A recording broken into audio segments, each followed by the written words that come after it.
જનજાતીય ગૌરવ દિવસની ઉજવણી નિમિત્તે માનનીય વડાપ્રધાન શ્રી નરેન્દ્રભાઈ મોદીએ ગુજરાત સહિત દેશભરના જનજાતિ લાભાર્થીઓ સાથે વર્ચ્યુઅલ સંવાદ કર્યો।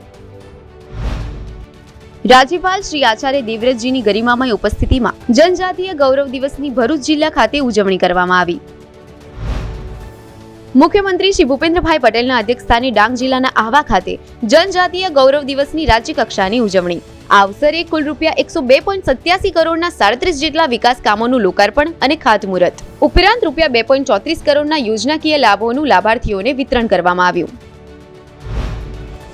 મુખ્યમંત્રી શ્રી ભૂપેન્દ્રભાઈ પટેલે વડનગર ખાતે આયોજિત તાનારીરી મહોત્સવના સમાપન અવસરે સુશ્રી વિદુષી પદ્મા તલવાલકર, ડોક્ટર શ્રીમતી પ્રદીપ્તા ગાંગુલીને તાનારીરી સંગીત સન્માન એવોર્ડ ઉપરાંત 2.50 લાખના પુરસ્કારથી સન્માનિત કર્યા।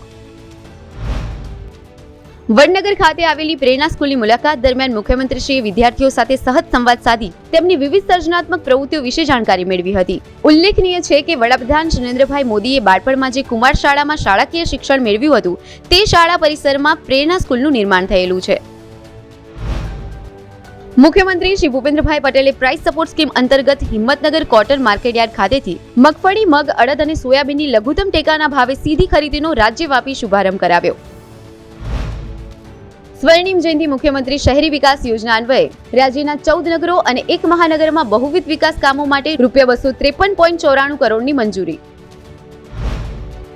ખેતીથી ખેતી અને ખેતીથી બિનખેતીની જમીનના હેતુફેરની કામગીરીની દરખાસ્તોની મંજૂરીમાં ત્વરિતતા લાવવા મહત્વપૂર્ણ નિર્ણય। ₹5 કરોડ સુધીની જમીનના વેલ્યુએશન ઉપર પ્રીમિયમ વસૂલાતની મંજૂરીની સત્તા જિલ્લા કલેક્ટરશ્રીઓને સોંપવામાં આવી।